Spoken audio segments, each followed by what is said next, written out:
Hi guys, good morning. Good morning, good morning.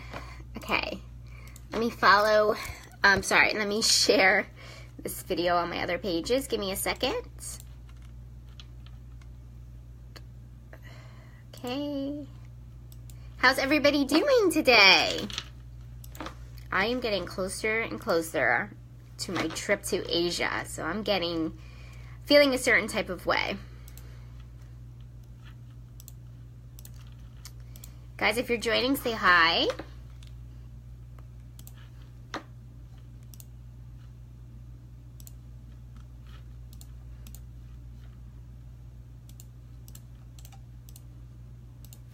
All right, everything's shared and good to go. The lighting, oh my Lord. I will never perfect the lighting. At least I feel like that, right? You ever feel like you'll never do something? Anything is possible now. All right, let me take a sip of my coffee. It's been a while. It feels like it's been a while. I feel like I need to do more than 3 times a week. I don't know. Because these lives are anywhere between like 10 to 20 minutes. Hi, Juan. Good morning. So I feel like it wouldn't be terrible if I did them Monday through Friday. But I just want to make sure the content is good. Good morning, Trisha. So I'll think about that, but I feel like it's been like forever since we last talked, right? Like I feel like it was Thursday, I guess. So I've been doing Tuesday, Wednesday, Thursday. All right, anyway, enough about me.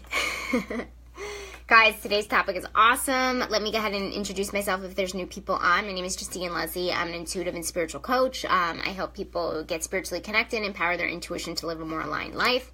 And I also help people heal themselves. I'm also an empath, which is someone who feels energy very deeply. I help people navigate that emotional archetype, I've been calling it lately. And, if you feel like you're an empath and you want to chat, let's definitely chat. Okay, cool. So, yay, thanks for the hearts and likes, guys. All right, cool. Today, if you're feeling this one emotion, then you know you're intuitively on the right path. And this is a great one because I'm going through it right now. So I said earlier in the live that I'm actually getting ready to go abroad. I'm in New York City. So when I say abroad, I mean Southeast Asia for 3 months. I am scared out of my mind, but also super, super excited. So I had to leave some things behind, including New York. And if anybody knows me on a personal level, they know that I've wanted to be here since I was a little girl, ever since I was like 13 years old. I've always wanted to live in the city, and I made that dream happen 2 years ago. And I love, love, love, love the city. For me, going away for 3 months, my lease was up. It just made sense. I felt a pull. I've wanted to travel for so long. I am making income from my laptop. I can do that. I want to reconnect to Buddhism. I want to be in hot weather. I want to write a book. So I need some peace and quiet. Where else to do it? Where I don't know anyone, right? So all of these reasons is why I'm going to Southeast Asia. So I've had to say goodbye to a lot of things, including New York, which I will be saying goodbye to on Friday. And it's hard, right? It's really, really hard. Sorry, I'm getting a little emotional just thinking about it. And I've had a part-time job as well being here, and I've had to say goodbye to that as well this week. So it's all kind of, especially if you're empathic, a lot of goodbyes at the same time can be really overwhelming, a lot of change at the same time.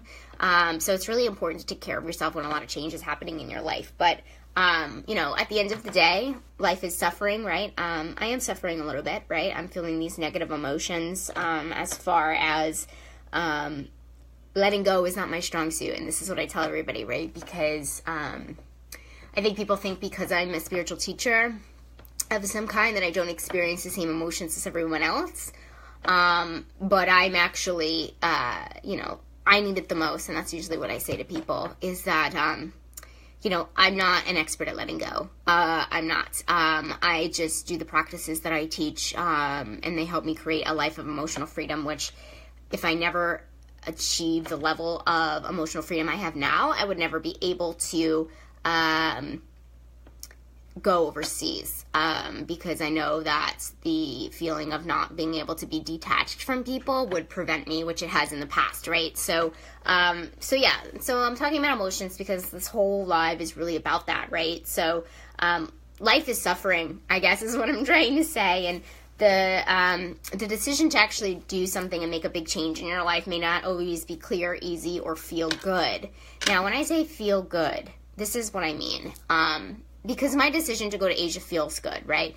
But you have to go deeper than the emotions you feel right away, right? Because if you really like dig down, and this is kind of like the question that I get a lot from people, which is, how do I know my fear is, how could I tell what's intuition, what's fear, right? Because it's almost the same, it's similar feelings, right? And you have to kind of break it down. And this is where meditation really, breathing work, getting quiet really gets, really comes in handy, because we get to feel from the deepest part of ourselves a sense of knowing what we're actually feeling as far as intuition versus fear.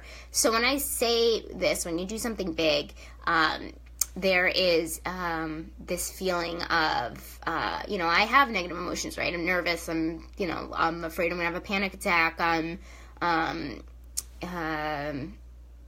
scared. I mean, fear is, everything under fear, right? Like it's just an umbrella anyway.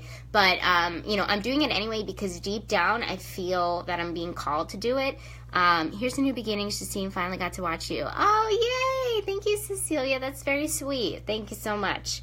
I will be coming back to New York, though. Brooklyn, probably. But I will be coming back to New York. I feel like it's my home base, so I'll be back. Thank you for that. That's, I need the encouragement. But you need to, basically the gist is to look deep down inside.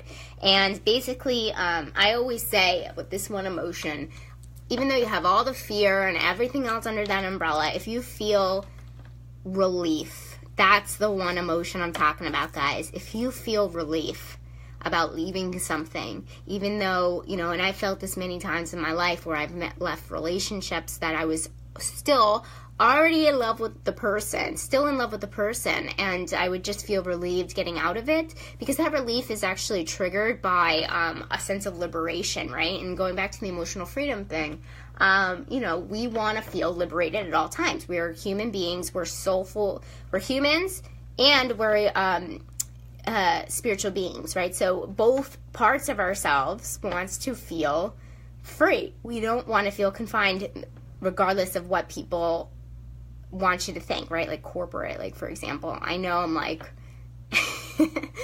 I'm not like the anti-corporate. I know it works for some people, but I know for a fact there's a lot of people it doesn't work for, and they think that that's just how life is supposed to be. You're supposed to be confined to a cubicle and no windows, which was my experience. But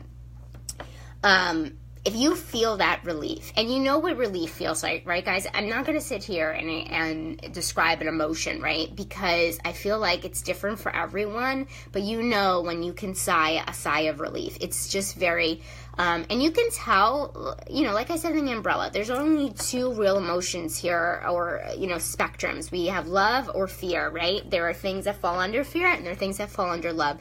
And relief is actually under love, because at that moment you're making a conscious decision to follow your heart's desire, your intuition, your soul calling, your purpose, passion, whatever it is, despite the feelings of the negative feelings when it comes to like letting go of something. So I've done it too with other jobs, right? I had the ideal corporate job, right? Great health insurance, great coworkers, great boss, great company, great money, and I let it go. And I know in times like these, a lot of people can, because it wasn't serving me, just to be clear. Like, obviously, like, I should stop bashing corporate. I know, like, I am very, very conscious that some people do like it, right? But then I'm also very conscious that some people pretend to like it, right? So, You know, for me, that was a decision that I had to make, and I was really sad leaving everybody. Goodbyes are not easy, especially as an emotional person, as an empath. It could be really, really tough, but, you know, walking out those doors was a feeling of relief that I can't even explain. But I think everybody has, at some point in their life, experienced some type of relief and can relate to what I'm talking about. So that's that, guys. Underneath. And when I say that, you gotta get quiet. You gotta shut up, and you gotta shut the brain off, and you gotta feel really what it is. Write down how you're feeling, all your emotions, and I guarantee you, the one that's deep, deep down would be the relief one, because nobody ever leaves anything that they truly, truly are supposed to meant to be doing. What is for you will never pass you. And let me just say that one more time. What is for you will never pass you. And that's 100% true. So if you're leaving something, it's for a reason, right? And I guarantee deep, deep, deep, deep down, there's that feeling of relief that can really help with the healing process. And that's why I'm kind of talking about it right now, because at the end of the day, we can re-question our decisions that we make in our lives. But if we feel this sense of relief that falls under, you know, the positive emotions of love, we can know in our hearts of hearts that we did the right thing. And what is for you will never pass you. Absolutely. And we'll know. And an inner knowing is something that is invaluable, right, guys? And it's really, really important when it's time to say goodbye. So, let go of what doesn't serve you anymore, right? And that's usually why relief happens. So, cool. So, to anyone that is leaving something that doesn't serve them anymore at this point, I am sending you so much love. I know how hard it is. I am giving you so much love. I'm sending you so much healing. Life does go on. You can trust yourself. You can trust your intuition. It's leading you on the path that you're meant to be living. And that inner knowing that you can get by being quiet, meditation, whatever your meditation is, right? Like some people it's hiking, some people it's walking their dog, or, you know, whatever it is. But know that you do have an inner knowing, and if you connect to your intuition, you'll get that feeling, and I guarantee you'll feel relief. So, like Gabby Bernstein, one of my spiritual teachers, I've read a lot of her books. She was one of the first people that I resonated with during my spiritual awakening. She always said every time somebody gets let go of something where they don't actually have the choice, right? Being fired from a job, their partner asking for a divorce, whatever it is, always tell them, try to be as sensitive as possible, but always tell them congratulations, because the universe is actually doing it for you, right? It's actually letting go of what doesn't serve you for you, so you actually don't have to make the decision. But there is such thing as divine timing, so trust it, guys. So if you're in that position where you don't have the say on what you're letting go, I'm sending light and love to you as well. So, and congratulations, something bigger and more aligned is coming your way. That's what that means. So, all right, cool. So I wanted to jump on today. Hopefully that was super helpful. Thank you for everybody that participated. Thanks for the love. I am still going to be doing these lives while I'm in Asia. I still have about 2.5 weeks. So I will see you guys then. I'll be on tomorrow. Bye.